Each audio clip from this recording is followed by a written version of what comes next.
Assalamualaikum warahmatullahi wabarakatuh, Ustaz. Ya, Semoga Ustaz dalam perlindungan Allah dan sehat selalu. Allah muliakan Anda. Saya mau tanya Ustaz, apa amalan terbaik di bulan Ramadan dan apa saja tanda-tanda puasa yang diterima oleh Allah Subhanahu wa taala? Dan satu lagi Ustaz, mohon promosikan channelku agar Baik. Ya. Baik, bismillah. Teman-teman dimanapun Anda berada, saudara-saudariku yang mungkin terhubung, baik di Indonesia, dari Medan, Lombok, Bengkulu, Palangkaraya, yang saya cintai, dan saudara-saudariku yang di Malaysia, juga beberapa negara yang bergabung. Ada pertanyaan, apa amalan terbaik Rasulullah SAW di bulan Ramadan? Dan ciri-ciri puasa seseorang diterima oleh Allah Subhanahu wa ta'ala. Hadis riwayat Ibnu Abbas radhiyallahu taala anhuma dari Nabi sallallahu alaihi wasallam, bersumber dari Nabi sallallahu alaihi wasallam ketika diamati oleh Ibnu Abbas, disampaikan kana Nabi sallallahu alaihi wasallam ajwadan nas wa ajwadu ma yakunu fi Ramadan. Adalah Nabi sallallahu alaihi wasallam itu orang paling baik, dermawan, dan bertambah kedermawanannya saat tiba Ramadan. Ya, kalau jud itu umumnya ke harta. Ya. Yang kedua, beliau menambah bacaan Qur'annya. Ya. Khina yalqahu Jibril fi kulli lailatin min Ramadan. Khususnya ketika Jibril datang setiap malam Ramadan, itu bertadarus dengan Nabi sallallahu alaihi wasallam. Ya, dua. Jadi satu hadis ini menunjukkan dua amalan. Satu, sedekah. Yang kedua, bacaan Al-Qur'an. Tiga, hadis riwayat Muslim dari Ibnu Umar radhiyallahu taala anhuma, nomor hadis 749. Kalau beda kitabnya, nanti cek rawinya, riwayatnya. Nabi menerangkan salatul laili mathna mathna wa idza khasyiya ahadakumul fajra falyutir rak'atan wahidah. Bangun malam itu, salat malam, tunaikan 2 rakaat sampai tak ada batas. Jika khawatir fajar tiba, maka tunaikan 1 rakaat witir. Cepat tutup. Terkait dengan Ramadan, ada hadis khusus, ya, yang langsung diriwayatkan statusnya sahih. Bahkan amalan salat malam ini redaksinya itu diserupakan identik dengan redaksi puasa. Ya, saya ulang ya. Redaksi ini amalan malam serupa dengan redaksi puasa. Yang puasa, man shama ramadhana imanan wa ihtisaban ghufira lahu ma taqaddama min dhanbi. Siapa yang menunaikan puasa dengan penuh keikhlasan dan dia sering mengoreksi dirinya saat puasa itu, ya, karena imannya kepada Allah, diampuni dosa-dosa yang telah lalu sampai di hari dia puasa itu. Itu punya dosa berapa banyak? Sama dengan saya, banyak. Nggak terhitung kan? Masuk kita Ramadan, di situ kita tunaikan karena Allah, salah satu cirinya kita koreksi, introspeksi, kurangnya apa, salahnya apa. Terus banyak istighfar, tunaikan, berusaha ikhlas puasa.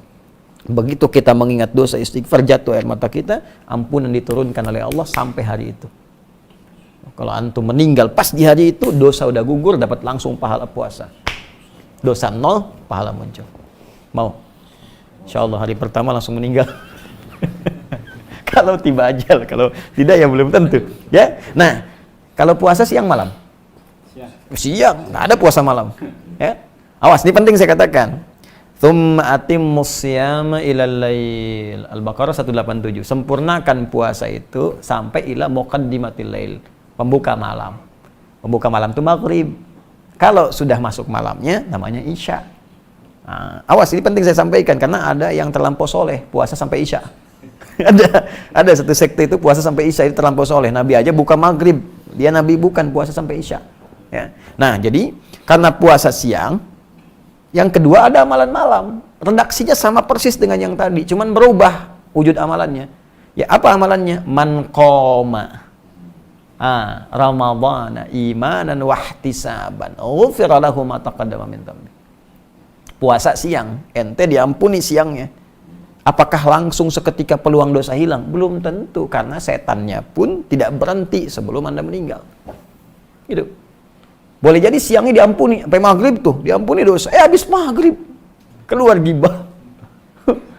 Siapa sih yang ngadan jelek banget? Mau jelek banget, ya, baru diampuni dosa, dan muncul lagi tuh. Ya. Ya, nah itu. Bagaimana cara menutupnya? Man qama Ramadhana. Siapa yang bangun malam? Nah, bangun malam di Ramadan, qiyam Ramadan. Ya, tunaikan dengan tenang. nikmat, sehingga ada sentuhan ke jiwa, ke roh. Roh itu bahasa Arab. Ya, Quran surah ke-17 ayat 85. Yas'alunaka 'anir ruh. Qul ruhu min amri rabbi wa ma utitu minal ilmi illa qalil. Ruh itu ya dari kata roh ya roh. Ya. Nah, kalau Anda mendapatkan sesuatu yang berdampak pada roh, enak, tenang. Maksudnya duduk dulu, itu sholatnya berpengaruh pada jiwa, gitu kan? Nah, itu disebut tarwihah namanya. Tarwihatun. Jadi saat sholat ada getaran ke jiwa enak, terus istirahat sebentar, sholat lagi, tarwihah. Kalau berkali-kali dijamakan namanya tarawih. Nah, kan? Baik, malam Ramadan ada sholat apa? Tarawih. Nah, tarawih itu sifatnya. Jadi tunaikan sholat dengan tenang. Ya, ada dampak ke jiwa, itu maksud tarawih. Ya. Jadi kalau kita punya getaran ke jiwa, tenang, nyaman, nah itu sifatnya disebut apa? Tarawih. Kalau dalam sholat itu sampai kita tobat, sujud, doa, begitu tobat jatuh air mata, diampuni dosa sampai malam itu. Dari semua perjalanan hidup kita sampai di situ. Nah, itu disebut tarawih. Nah, jadi jangan tergesa-gesa. Ya, ada orang sholat 11 rakaat 1 jam. Masa yang 23 7 menit? Allahu Akbar. Ya. Nah, itu ya. Nah, jadi walaupun secara fikih mungkin bisa benar, tapi nilai tarawihnya bisa hilang. Secara fikih mungkin bisa benar, bacaan cepat mungkin bisa saja. Tapi nanti ada beberapa bagian-bagian yang hilang. Tumanina apa dan sebagainya, ya nggak usah jauh-jauh, Nabi aja kan nggak begitu gitu. Ya, pelan-pelan. Nah, kembali kepada tadi, jadi amalan apa yang dikerjakan saat Ramadan? Kita rinci tadi. Ya, masih ingat yang pertama tadi kan ada 2, sedekah. Ya, karena itu siapkan dari sejak sekarang. Tabungan kita pelan-pelan. Tidak harus uang, makanan ya. Yang kira-kira nanti bisa dikonsumsi. Sekarang banyak saudara-saudari kita terdampak dengan situasi sekarang itu. Yang kekurangan makanan, berbagi, terapkan. Kita bikin program yang amin itu, Ansar Muhajirin itu ya. Alhamdulillah teman-teman dimanapun Anda berada, kami telah kirimkan bagian pertama ke saudara-saudari kita Indonesia yang ada di Malaysia, sudah sampai, semoga bermanfaat. Dan juga untuk teman-teman kita coba bersabar ya dalam situasi ini. Saya sarankan semua yang Allah titipkan sehingga terasa lebih. Bukan kaya, ingat. Awas ya, awas, yang kaya itu Allah, Anda cuma dapat titipan. Dan itu dihisab oleh Allah Subhanahu wa taala. Jadi sebelum itu dipindahkan pada orang lain, gunakan secara baik ya untuk memberikan kebaikan kepada keluarga kita, keluarga terdekat dan yang jauh, samping-samping kita. Bersinergi. Nah, kata Nabi, ayo berbagi saat Ramadan walaupun cuman sehirup air, 1 kurma. Ya, itu bahasa majas ya. Jangan gini misalnya aqua 1 sedot, udah ini kan kok cuma sedot? Ya hadis Nabi kan tidak. Ya, jadi itu majas kiasan ya, batas kiasan lah. Jadi walaupun air kita bagikan ya, kurma, kan kurma nggak harus dimasak lagi ya. Jadi bisa langsung, tapi yang matang. Ya, jangan kurma yang mentah itu kan. Oh ini kok mentah ya, tunggu sampai buka mungkin matang. Tidak begitu. Ya, jadi kasihkan yang bisa dikonsumsi. Jadi 1 sedekah, nilainya tinggi. Kemudian Quran. Ya, Nabi aja sampai khatam Ramadan itu sekali. Ketika akan wafat 2 kali khatam. Ya, tadarus, pahami artinya ya dengan baik, baca dengan bagus. Yang ketiga tadi salat malam, hidupkan. Ya, itu amalan diantara yang dianjurkan Nabi Sallallahu Alaihi Wasallam. Dan ada kalimat muhasabah. Muhasabah itu introspeksi diri, ya, minta ampunan dari dosa. Yang kelima memperbanyak doa. Perbanyak doa itu ada di Quran surah kedua dalam rangkaian ayat Ramadan ayat 186. Memperbanyak doa pada Allah. Taubat, perbanyak doa. Nanti ada buku saya tentang makna ayat puasa. Itu membahas ayat puasa dari ayat Al-Baqarah 183 sampai 187. Dan setiap hurufnya. Saya ayyuhalladzina amanu, ya berapa kali disebutkan di Quran, maknanya apa dan sebagainya sampai ayat 187. Jadi secara singkat itu amal-amalannya. Yang terakhir, apa tandanya puasa seseorang diterima oleh Allah Subhanahu wa taala? Tanda paling singkatnya ada perubahan pada nilai takwanya. Itu yang disebutkan secara langsung dalam ayat 183 di surah Al-Baqarah di ujung ayatnya. Ya ayyuhalladzina amanu kutiba alaikumussyam kama kutiba alal ladzina min qablikum la'allakum tattaqun. Hai orang-orang beriman, diwajibkan atas kalian menunaikan ibadah puasa seperti orang dulu pernah menunaikannya. Tujuan puasa itu supaya kalian menjadi orang takwa. Orang takwa. Kemarin saya bahas kan di pertemuan yang lalu. Apa manfaatnya jadi orang takwa? Bisa banyak bahagia. Wattaqullaha la'alakum tuflihun. Apa manfaat takwa? Bisa mudah hidup. Wa may yattaqillaha yaj'al lahu makhraja. Rizki mudah wa yarzuqhu min haitsu la yahtasib. Ilmu meningkat. Wattaqullaha yu'allimukumullah. Dosa diampuni, ya. Yukaffir anhu sayyiati. Jadi dihapuskan dosa-dosa, itu orang takwa. Nah, jadi kalau dia berhasil puasanya, maka ketakwaannya meningkat. Apa ciri takwa itu? Kembali ke Al-Baqarah yang kemarin kita kaji. Keimanan meningkat, salat menjadi rajin, alladzina yu'minuna bil ghaib, ya wa yuqimunas shalah, salatnya jadi rajin. Sebelum puasa, mohon maaf, hanya yang fardu-fardu. Saat puasa dilatih menunaikan sunnah. Gini.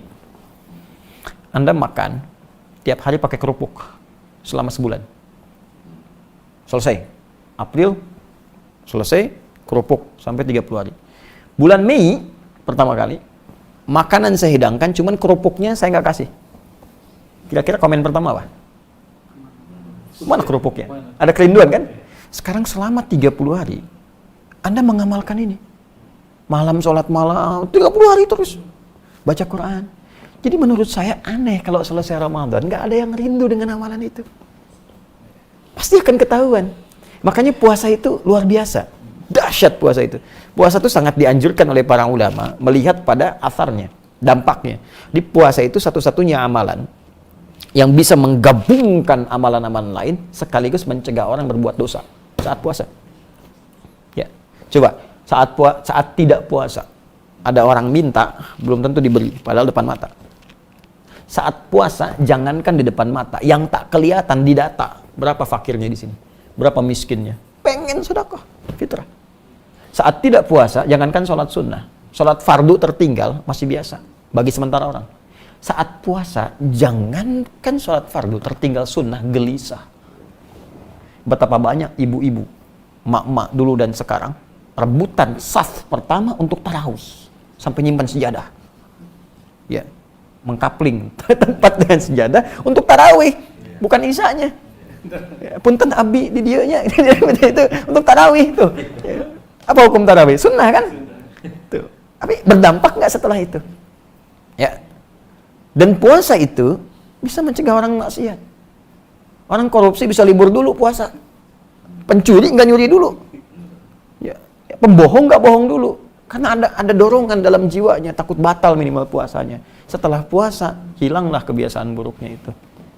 Makanya saya sering katakan, pemarah pun saat puasa, itu bisa nggak marah. Antum pemarah misalnya, marah, buka jam 6 kurang seperempat, ada yang provokasi, dasar begini. Diam aja antum. Istri nanya, Pak, tumben nggak marah? Habis maghrib tar. Nah itu ya, nah, jadi ciri-ciri puasa itu bertambah ketakwaan dengan ukuran amal saleh. Karena takwa tidak disebutkan dalam Al-Quran kecuali bersanding dengan amal saleh. Ya, puasa ujungnya takwa, haji dibuka dengan takwa. Al-hajju asyhurun ma'lumat, faman farada fihinna al-hajja fala rafatha wala fusuqa wala jidala fil hajj. Wa ma taf'alu min khairin ya'lamuhu Allah wa tazawwadu fa inna khairaz zadit taqwa. Al-Baqarah 197. Salat takwa, haji takwa, umrah takwa, puasa takwa. Jadi orang takwa itu cirinya melekat pada amal salehnya. Ya. Allah taala adam. Bismillah. Masih ada? Masih ada?